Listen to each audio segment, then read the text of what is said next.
ቤተክርስቲያናችን በሰላም እንዲመጡ ጥሪያችንን ለማስተላለፍ እንወዳለን። ይሄ ትልቅ ነገር ነው፣ ትልቅ ነገር ነው። እንግዲህ ዋናው ትልቁ ነገር በዚህ ቤተክርስቲያን ስንኖር የማናችንን የትናንትና ታሪካችን ምን እንደነበረ እናውቀዋለን። ሐዋርያው ቅዱስ ጳውሎስ ከመጠራቱ አስቀድሞ ቤተክርስቲያንን አሳዳጅ፣ ሐዋርያትን አሳሪ፣ ተዋሩበት አላሳድር ካደሩበት አላውል እንደሚል እጅግ በጣም አስቸጋሪ ሰው እንደነበረ፣ ነገር ግን ደግሞ ወደ ፍኖተ ደማስቆ ሐዋርያትን ለማሳደድ በሄደበት ሰዓት አምላካችን መድኃኒታችን ኢየሱስ ክርስቶስ ጠርቶ የቤተክርስቲያን መብራትና አለት እንዳደረገው ስንመለከት የሰው ልጅ ዛሬ ባለው ቁመና እንጂ ትናንትና ባሳለፈው አይገመገምም፣ አይመዘንም። በሌላ አነጋገር እኛ ከብቶች አይደለንምና የትናንትናውን አናመነዝግምና ወንድሞቻችን ካጠፉበት ሲመለሱ እንኳን ደህና መጣችሁ ዌልካም ብለን መቀበል ብቻ ነው ያለብንና በድጋሚ ወንድማችን አሁን እንኳን ደህና መጣህ እንላለን። የምንማርበት የትምህርታችን ርዕስ ኪዳነ ምሕረት በሚል ይሆናል። የትምህርታችን ርዕስ መጽሐፍ ቅዱስ ብዙም ማታስሱ መጽሐፍ ቅዱስ ላይ ኪዳነ ምሕረት በሚል ይሆናል የምንማረው። እንደሚታወቀው ኪዳነ ምሕረት ማለት የምሕረት የይቅርታ ውል ወይንም ሰነድ ማለት ነው። የይቅርታ መያዣ፣ የታመነ የተረጋገጠ የማይጠረጠር የማይታጣ አስተማማኝ የሆነ ውል ማለት ነው። ከረገጥነው ምድር በላይ የሚታመን ካለን ሀብት በላይ አስተማማኝ የሆነ ያውም ደግሞ ይህ ኪዳን ሰብአዊ ሳይሆን መላካዊ ሳይሆን እግዚአብሔራዊ ኪዳን ነው። ኪዳነ ምሕረት አሁን በዚህ ርዕስ ላይ በእጅጉ አብዝተን የምናየው ተጽፎ ተቆጥሮ የማያልቀው የእግዚአብሔርን ቸርነትና ምሕረት የእግዚአብሔርን ይቅርታ የማይቆረጥ ጥበቡ እንደዚሁም ደግሞ ከውቅያኖስ የሰፋ ከሰማይ የጠለቀና በእጅጉ የረቀቀ ማቆሚያ የሌለው ተጽፎ ተዘግኖ የማያልቅ ታላቁን የአምላካችን የመድኃኒታችን የኢየሱስ ክርስቶስን ይቅርታውንና ምሕረቱን የምንማርበት ነው። ዛሬ የኢትዮጵያ ኦርቶዶክስ ተዋሕዶ ቤተክርስቲያን ለእመቤታችን ለቅድስት ድንግል ማርያም ኪዳነ ምሕረት የሚል ሁለተኛ ስም ስታወጣ ያለ ምክንያት አይደለም። ተረት ላይ ተመርኩዛ አይደለም። ድርሳን ላይ ተመርኩዛ አይደለም። ገድል ላይ ተመርኩዛ አይደለም። ጊዜያዊ ሰብአዊ ድርሰት፣ ፍልስፍና፣ ታሪክ፣ ምርምር ላይ ሳይሆን ራሱ በመጽሐፍ ቅዱስ ላይ ተመርኩዛ እንደው ይህንን ታላቅ ስም ለእመቤታችን ለቅድስት ድንግል ማርያም በእሷ ስም የሰየመችው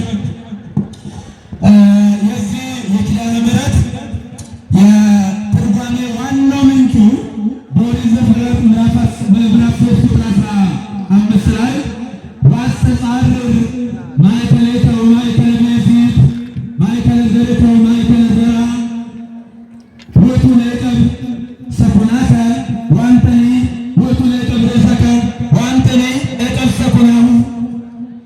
በአንተና በሴቲቱ መካከል ጠላትነትን አፈራለሁ። በዲፕሎማሲ የማይፈታ ጠላትነት፣ በምልጃ የማይፈታ ጠላትነት፣ ለሰው ልጅ ጠቃሚ የሆነ ጠላትነት፣ በእግዚአብሔርም የተደገፈ ጠላትነት በአንተና በሴቲቱ መካከል ጠላትነትን አደርጋለሁ። በዘርዋና በዘርህ መካከል ጠላትነትን አደርጋለሁ። የሴቷ ዘር ራስ ራስን ይቀጠቅጣል፣ አንተ ደግሞ ሰኮና ሰኮናው እግር እግሩን ትነክሰዋለህ የሚል ቃል ነው። ቅድም እንደተናገርኩት ይቅርታና ምሕረት የባህሪ ገንዘቡ ይሆናል። አምላካችን መድኃኒታችን ልዑል እግዚአብሔር ገና በጠዋቱ አባታችን አዳም የዲያብሎስን የሰይጣንን ድምፅ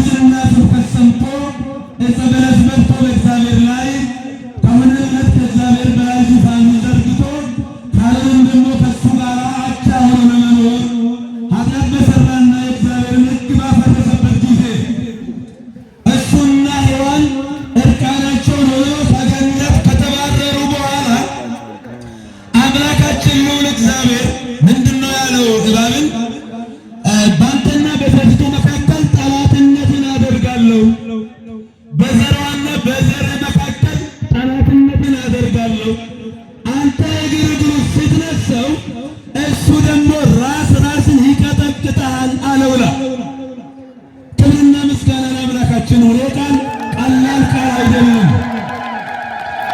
የብሉይና የአዲስ ኪዳን መፍቻ ቁልፍ ዋናው ይሄ ነው።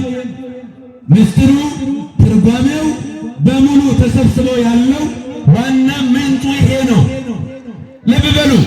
ዲያብሎስ በቃ አዳምን ለአንዴና ለመጨረሻ ሰርቼለታለሁ፣ ከእግዚአብሔር ጋር ከፈጣሪው ጋር አጣልቼዋለሁ፣ አቆራርጬዋለሁ። ከዚህ በኋላ አዳም ተስፋ የለውም፣ ዋጋ የለውም፣ ተሳክቶልኛል፣ እኔ ያጣሁትን ገነት እኔ አጥቼ እሱን ለምን ኑሩበት፣ እሱ ምርቃኑን ሊሆን ይገባል ብሎ ዲያብሎስ ፌሽታ በሚያደርግበት ሰዓት፣ ዲያብሎስ በሚደሰትበት ሰዓት አምላካችን ቸሩ ሕያው እግዚአብሔር ወዶ የማይጠላ ታምኖ የማይከዳ በልቡ ጉሉት በአንደበቱ ሐሰት የሌለበት ፍቅሩ የማይጎል ክንዱ የማይዝል የኃጢአተኞችና የበደለኞች ወዳጅ የሰውን ዕዳና በደል የማይሰፍር የማይቆጥር የገዛ ደሙን አሳልፎ የሰጠን የገዛ ልጁን ለእኛ መሥዋዕት አድርጎ የሰጠን አምላካችን መድኃኒታችን ኢየሱስ ክርስቶስ ልዑል እግዚአብሔር እንደወጣችሁማ አትቀሩም ብሎ ታላቅ የይቅርታና የምሕረት ቃል ኪዳን በመግባት አዳም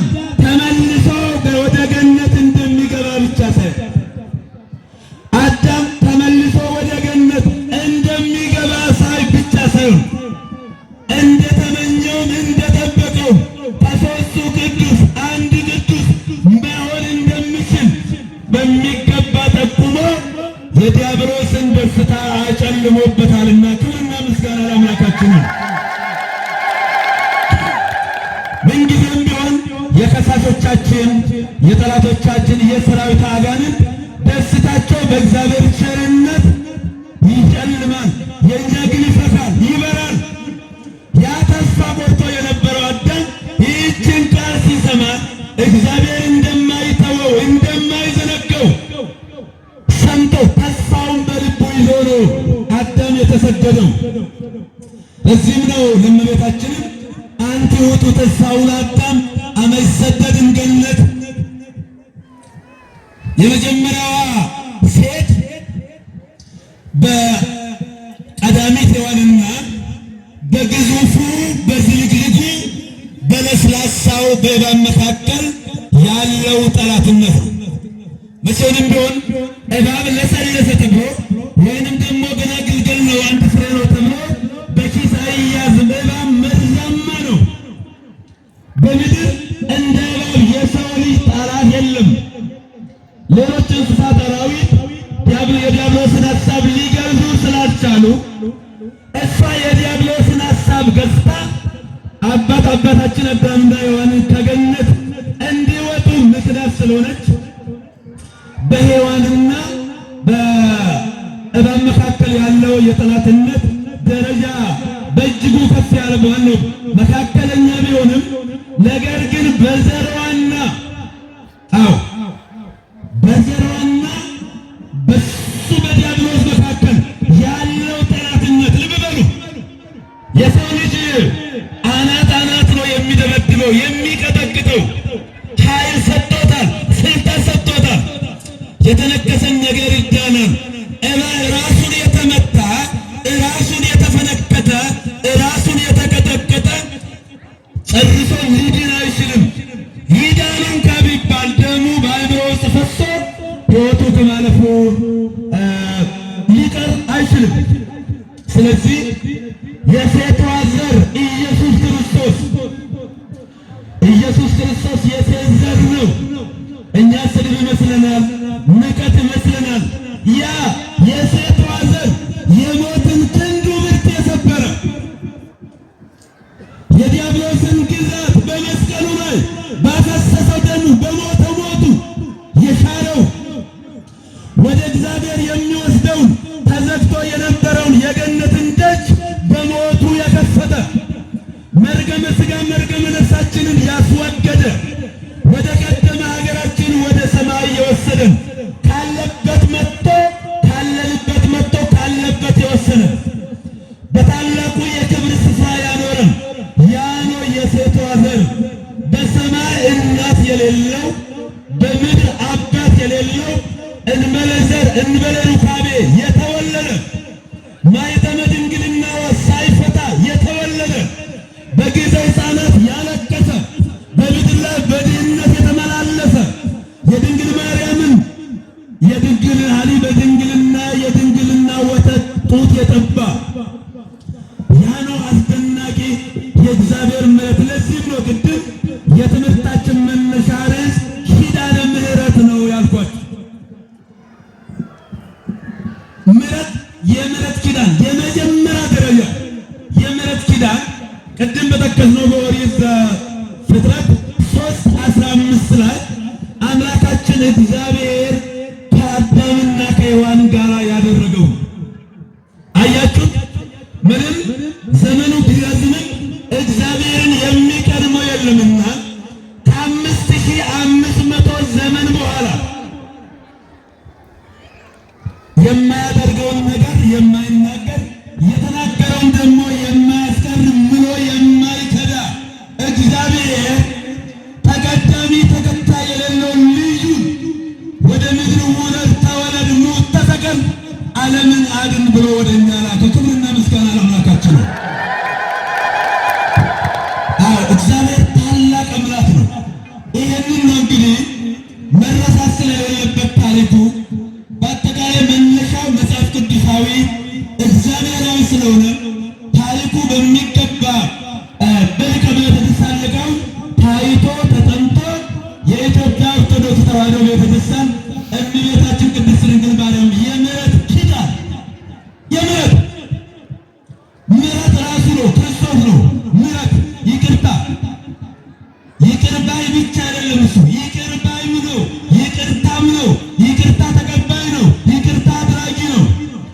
እሷ ደግሞ በእኛና በእግዚአብሔር መካከል ኪዳን ሆና ምልክት ሆና ከአንስተ ዓለም ተፈልጋ ተመርጣ አምላክን ለመውለድ የታደለች እግዚአብሔር ያከበራት ከፍ ከፍ ያደረጋት መልአኩ ቅዱስ ገብርኤል ተፈሥሒ ፍሥሕት ኦ ምልዕተ ጸጋ እግዚአብሔር ምስሌኪ እግዚአብሔር ከአንቺ ጋር ነውና ደስ ይበልሽ፣ ጸጋን የሞላብሽ ሆይ ደስ ይበልሽ፣ እግዚአብሔር ከአንቺ ጋር ነው ብሎ አወደሳት፣ አመሰገናት።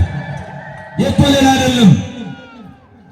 ይሄ ሌላ እንዳይመስላችሁ፣ ሽንገላ እንዳይመስላችሁ፣ መልእክት የማድረስ ጉዳይ ብቻ እንዳይመስላችሁ፣ ምስጋና ነው ከእግዚአብሔር። ወበሳድስ ወር ተፈነወ ገብርኤል መልአከ ማኅበረ እግዚአብሔር።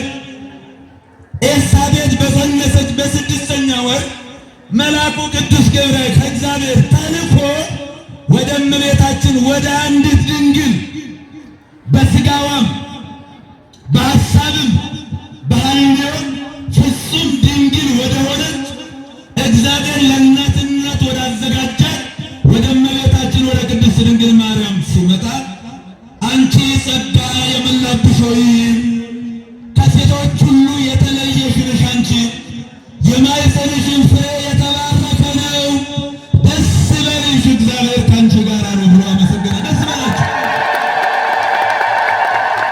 እኛንም ደስ ይለናል፣ በልጇ ደስ ይለናል፣ በሞቱ ደስ ይለናል፣ በማዳኑ ደስ ይለናል፣ በመስቀሉ ደስ ይለናል። ስለዚህ የዛሬ በዓል የዳግማዊት ሔዋን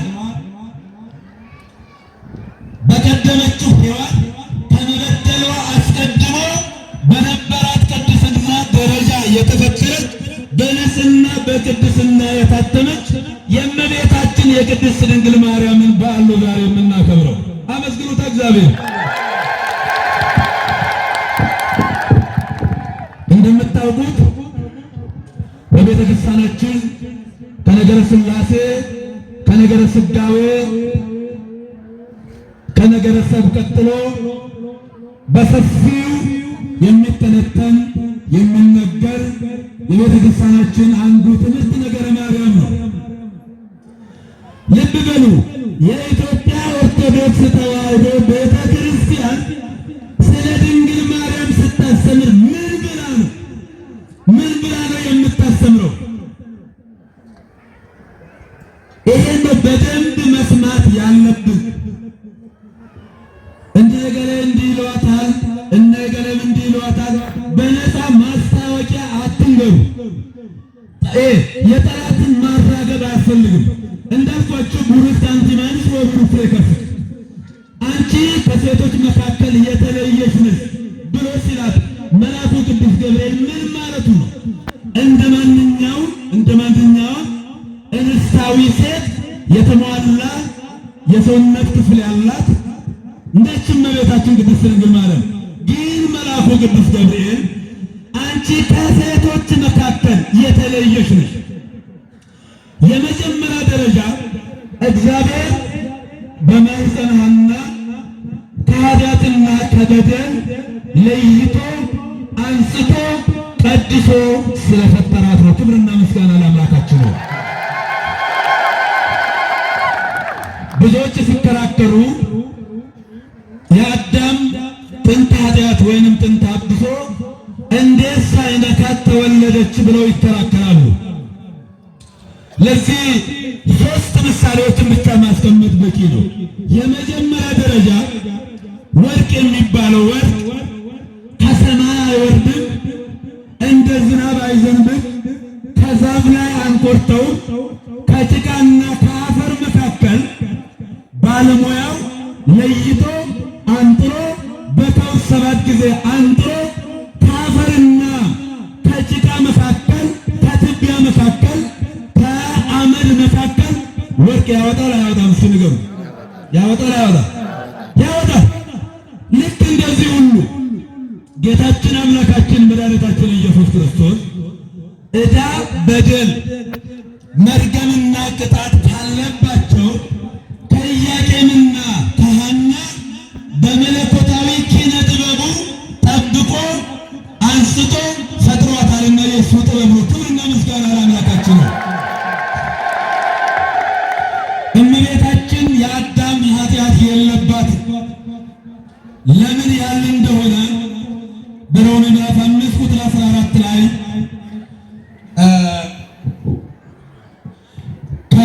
በብሉይ ኪዳን የበደሉትንም ያልበደሉትንም ሞት ገዝቷቸዋል። እስመ ኩሎሙ በአምሳለ አዳም ተፈጥረ ወላይቱ ዳሙ ኮንኖሙ ሞት አዳም እስከ ሙሴ ይላበሱ ወለይለይ ያበሱ በእንተይት ኃጢአቱ ለአዳም አዳም ስለሰራው ኃጢአት የበደሉትም ያልበደሉትንም ሁሉ ሞት እየጠቀለለ ወደ ሲኦል ወስዷቸዋል። የበደሉትም ያልበደሉትም ስለማ ኃጢአት? ስለ አዳም ኃጢአት። እኛ ከአዳም ኃጢአትን አልወረስም። ሰው ከአዳም ኃጢአትን አልወረሰም። የወረሰው ዕዳና በደል ቅጣትና ሞት መርገም ነው የወረሰው። ለምን ያህል እንደሆነ እኛ ዕፀ በለስ አልበላንም። ዕፀ በለስ የበላው አባታችን አዳም ብቻ ነው። ስለዚህ እኛ ደግሞ የእሱ ልጆቹ ነንና ቅጣቱን መቀበል ዕዳውን መቀበል ግዴታችን ነበረ። አንድ አባት ለልጁ አንድ ነገር ቢያወርሰው፣ ቤት ቢያወርሰው ወይ ደግሞ በባንክ ላይ ያሰራውን ቤት ቢያወርሰው ቤቱን ብቻ አይደለም ዕዳውንም ጭምር ነው የሚያወርሰው። ይህንን ዕዳ ነው የወረስነው እኛ። በብሉይ ኪዳን የነበሩት ሞትና ቅጣት ፍዳና መርገም ይህንን ነው የወረስነው። ስለዚህ ይህንን ጌታችን አምላካችን መድኃኒታችን ኢየሱስ ክርስቶስ በሞቱ ዋጋ ከፍሎ አስቀርቶልናል፣ ነፃ አውጥቶናል። ክብርና ምስጋና ለአምላካችን። ሁለተኛ ምሳሌ በዛ ቅድም በጠቀስነው ኦሪት ዘፍጥረት ምዕራፍ 3 ላይ አዳምን ካንተ የተነሳ ምድር የተረገመች ትሁን ሲለው እናገኘዋለን።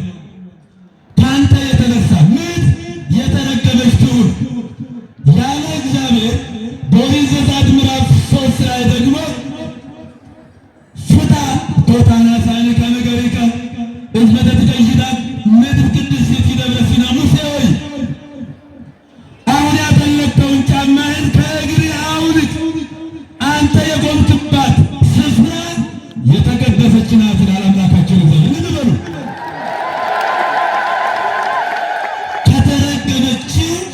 ከተረከሰችው ምድር መካከል ደብረ ሲና ቅድስት መሆኗን እግዚአብሔር እየነገረን ነው። በሌላ አነጋገር ከበደሉት መካከል ከተረገሙት መካከል የተመረቁትን እግዚአብሔር ማውጣት ይችላል። ምን ይሳነዋል? እሱ የሚሳነው አንዳች ነገር የለም። ዮናስ ግድ የላችሁ አንድ ረጋ በሉ፣ ሰዓት የለንም።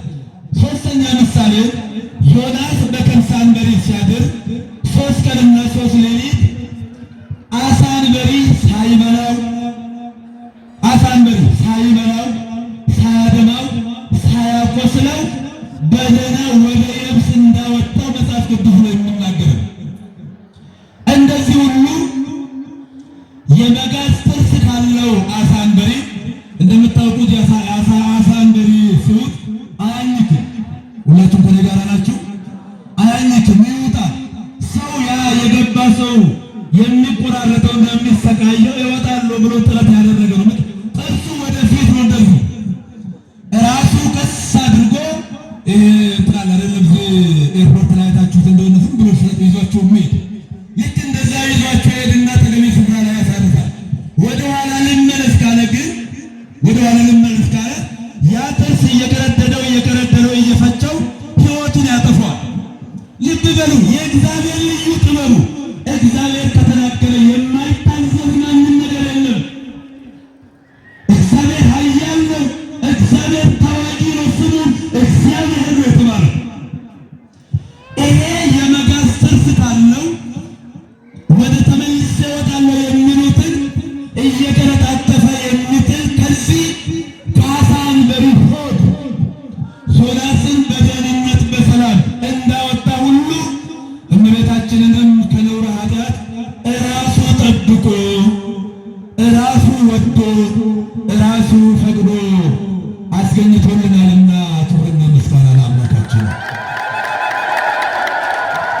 ሁለተኛው የእመቤታችን አስደናቂ ነገር ከሴቶች መካከል ከምትለይባቸው አንዱ በዚህ ዓለም ላይ ትዳር ገብተው ጎጆ ቀልሰው ያለፉ በርካታ አንስት አሉ።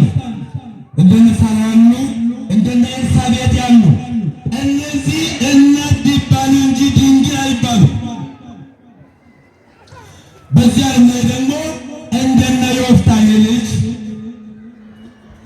ቅድስናቸውን ድንግልናቸውን ጠብቀው ያለፉ ከዓለም ጋር ያልተነካኩ ወንድም የማያውቁ ወንድም የማያውቃቸው ደናግል ሴቶች አሉ።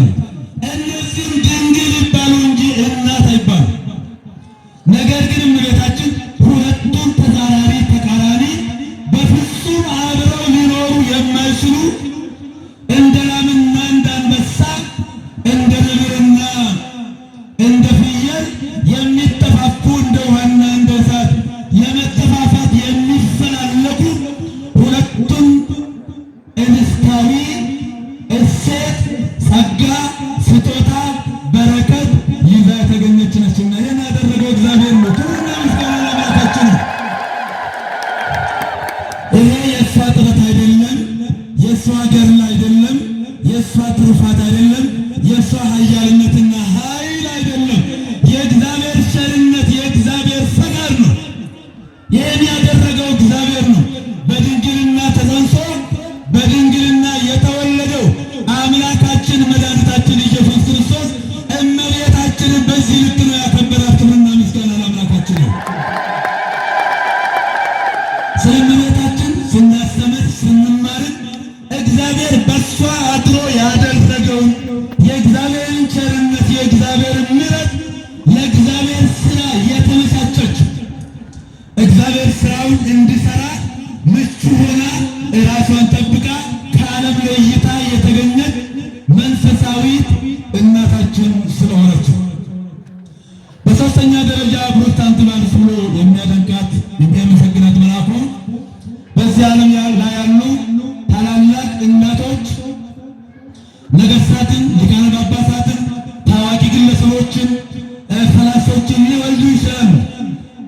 አምላክን የወለደች ብቸኛ ወላዲተ አምላክ እመ አምላክ ተብላ የምትጠራ እመቤታችን ቅድስት ኪዳነ ምሕረት አመስግኑታ እግዚአብሔር ያደረገው እግዚአብሔር ነው።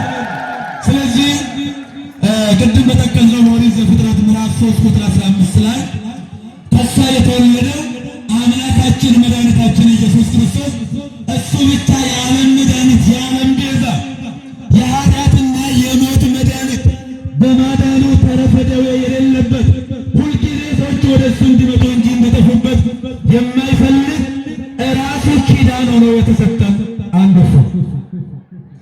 በዕብራውያን ምዕራፍ 8 ቁጥር 8 ላይ ከበዚህ በእግዚአብሔር ሰርዝ ለቤተ እስራኤል ወለቤተ ይሁዳ ሕግ አዲሰ ዋኮ ከመ ሕግ ዘእስራኤል ኩራበ ይሆኑ እስመ እምንቱኒ የነበሩ በትእዛዜ ወአነኒ ተሃየይክዎሙ እስመ ዛቲ ስርዓት እንተ ይሠሪ ለቤተ እስራኤል እወዲ ሕጌ ውስተ ልቦሙ ወይጽፍ ውስተ ሕሊናሆሙ ወይከውኖሙ አምላኮሙ ወይከውኑኒ ሕዝቤ ወይምዕረን ከእኅዋሁ እስመ ኩሎሙ ያምሩኒ ንዑሶሙ ወዐቢዮሙ።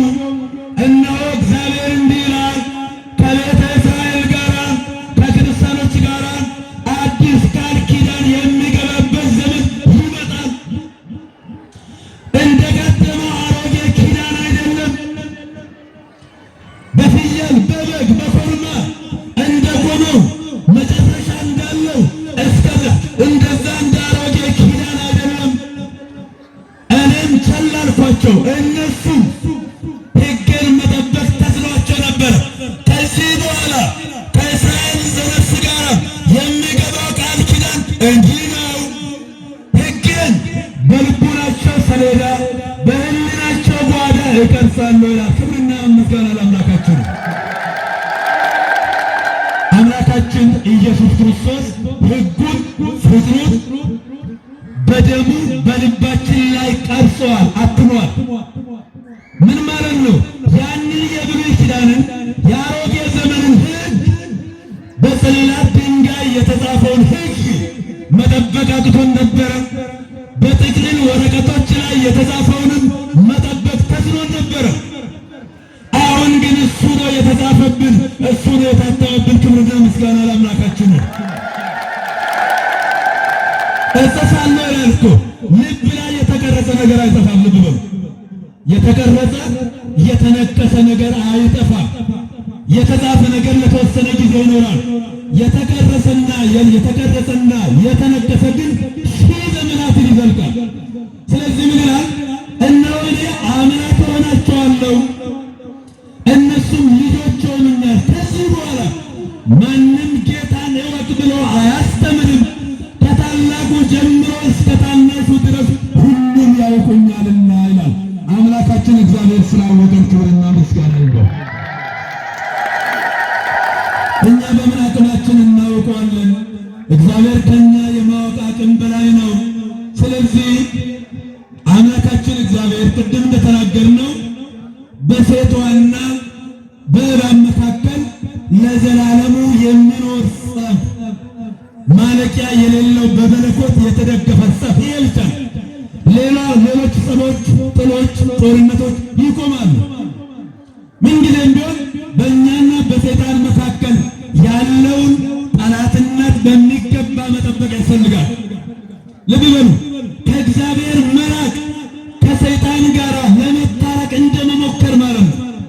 ቅድም ልጃችን የዛሬ ተመላሽ ሙሽራችን ሲነግረን ማጀሮ ሮሮ ጋመማ ቁጣይትለ ሐረፈራ ሐረፈቤ ካጀ ነምኬ ሩጉማ ቁጣውቱለ ባንዳው እትለ ሐራ ሐነፈበት ሐነፈማ ፈደ ምን ወጃን ሳፍሬያፉ አልጋፉ ወከልትለያፉ ሐረፉ ነብራት እትለስን ወከስሬስን ነመትን ቶለሞ ሂንቶሉ ጀሬ ረጋተኑ አንደንደው ዱበቹ አንደንደው ነመረፈሰን ሙታንኮ ያሲበ መንኩን መነዋ መነቀበና መነጃለላ መነተኩማ መነኩልኩሉ መነወስተኩማ ነው መንኩ መን በተስካነ ኢየሱስ ክርስቶስ መነጎፍተን ከኛ ኢየሱስ ክርስቶስ ኢገሳት ጁራዱ ኩኒ መነ ሐረሳት ነምን ቶቶ ተከበይተን ኩኖ የእንጀራ እናት የምትባል ታውቋታላችሁ? ቤተን መድ አረብ ደና ቶቶ ትንሽ አናነ ሲንቀብዱ ደብ አናነን ቀብ ለጆን ለብቻ ከነመተን ይነ ሺ አፋን ጎለ ለባወተነ የትኞልም ከኖሽ ከቤተ ክርስቲያን ወጥቶ ሌላ ቦታ መቀላወጥ ማለት የእንጀራ እናት ጡጦን መምጠጥ ማለት ነው። ባዶ እሺ። እኔ እኮ በስራ ነው የምናገረው። የሰው ስም አላነሳ። አሁን አነሳው ነው አላነሳ። የሰው መብት እናስከብራለን።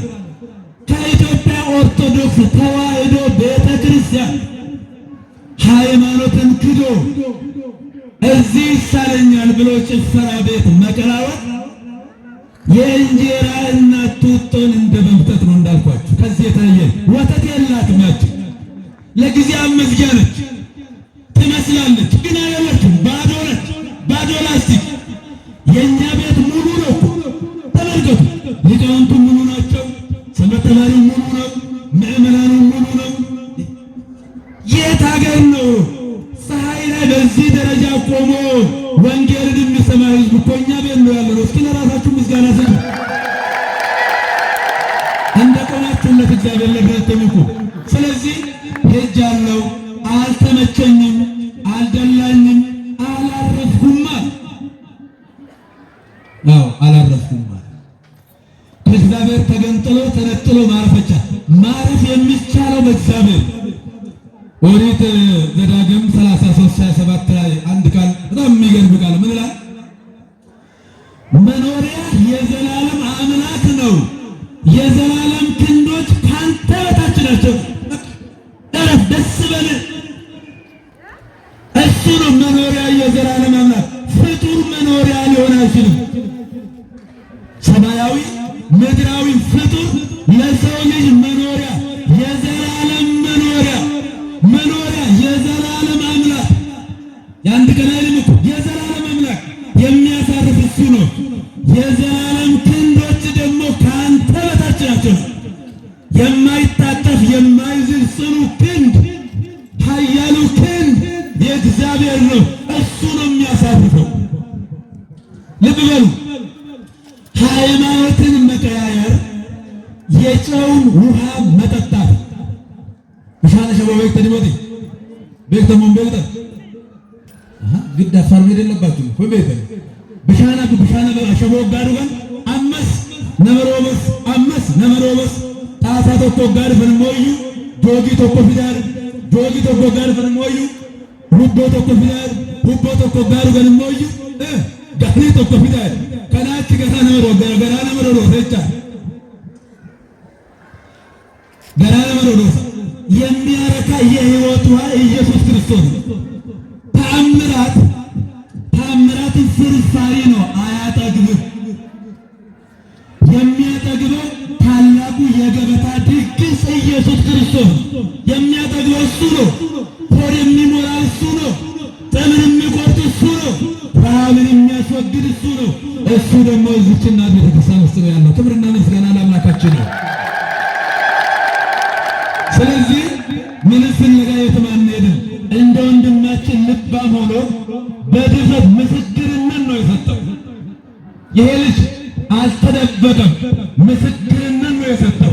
ለዚህም ነው እኔም ትኩረት ሰጥቼ ለእንደዚህ አይነት ዓላማ እኛ ቤት ማባረር ነው፣ ማሳደር ነው፣ ስም መስጠት፣ በሰው ላይ ደረቅ ቁርበት እየመቱ ያው በሃይማኖት ብስለትም እውቀትም ግንዛቤም ችሎታም የሌላቸው ሰዎች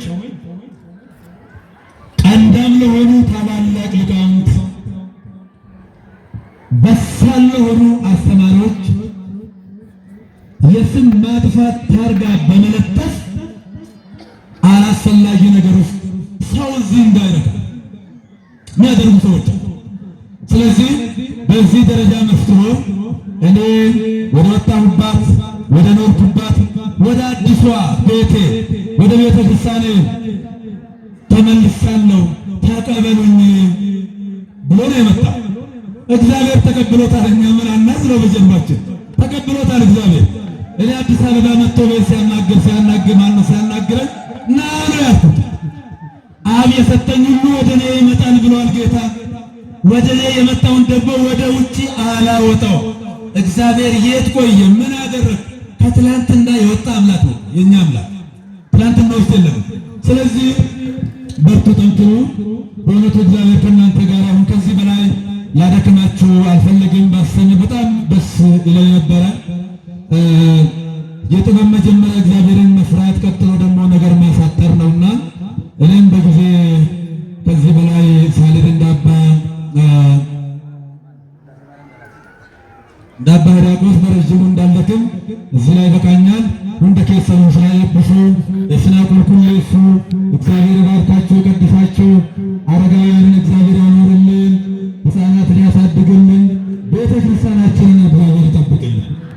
በስተመጨረሻ አሁን ተስፋ እያየን ነው፣ ጭላንጭል እያየን ነው። በርቱ፣ ጠንክሩ። እግዚአብሔር ይረዳናል። ችግር የሚያርቀው እግዚአብሔር ወገኖቼ፣ እኛ እዚህ በዚች በተወለድንበት በሀገራችን በኢትዮጵያ እየጸለይን እየተጎዳንም ብንኖር እንኳን ወደ ኋላ ከሃይማኖታችን ከኢትዮጵያዊነታችን ከያዝነው በጎና የሰላም ጎዳና ወደ ኋላ የሚመልሰን ነገር መኖር አይችልም። በርቱ፣ ጠንክሩ። እግዚአብሔር ስሙ፣ እግዚአብሔርን አድምጡ። እግዚአብሔር ለውጥ ያመጣል፣ ታሪክ ይሰራል። እግዚአብሔር ጨለማን ወደ ብርሃን፣ መራራን ወደ ጣፋጭ፣ ሞትን ወደ ሕይወት፣ ጠብን ወደ እርቅ፣ ጦርነትን ወደ ሰላም እግዚአብሔር መመለስ ይችላል። ይችላል አይችልም? ይችላል ብሎ አመስግኑት እግዚአብሔር። አሁንም ከዚህ በበለጠ ወጥተን እንድንገባ ነግዳችሁ እንድታተርፉ ወጥታችሁ እንድትገቡ እግዚአብሔር ከሁላችንም ጋር ይሁን። አሁን የዘመን እንግዲህ በምዕራብ ሸዋ የተዘጉ አብያተ ክርስቲያናትን የምናስከፍትበት፣ ታላላቅ ጉባኤዎችን የምናደርግበት፣ የተጣሉትን የምናሳርግበት የበረከት፣ የእርቅ፣ የሰላም፣ የምስጋና ዘመንና ወቅት እንደሆነልን ሁላችሁም በዚህ በአብይ ጾም ወደ አምላካችሁ ወደ እግዚአብሔር ጸልዩ። እግዚአብሔር ባርካችሁ ይቀድሳችሁ። ኪዳነ ምሕረቱን እናታችን በበረከት በረድኤት ከሁላችንም ጋር ትሁን። እግዚአብሔር ባርካችሁ። እግዚአብሔር ይመስገን። ክብር ምስጋና ለአምላካችን ለልዑል እግዚአብሔር ይሁን። ድምፃችሁ አይሰማም። እልል ብላችሁ አምላካችን ልዑል እግዚአብሔርን አመስግኑት። ያስተማረን፣ የመከረን፣ የገሰጸን፣ ያጽናናን፣ በቅዱስ ቃሉ ያበረታን አምላካችን ልዑል እግዚአብሔር ስሙ የከበረና የተመሰገነ ይሁን። እልል ብላችሁ አምላካችን ያመስግኑት። የብፁዕ አባታችን ቡራኬና ጸሎታቸው አይለየን። እለሰናየ ተልእኮ ጳጳሳት ንክቤተ ይደልዎሙ ይላል ቅዱስ ጳውሎስ ለመንፈስ ልጁ ለቅዱስ ጢሞቴዎስ ይጽፍለት። በጎ አገልግሎትን የሚያገለግሉ አበው ሊቃነ ጳጳሳት ክብር ይገባቸዋል።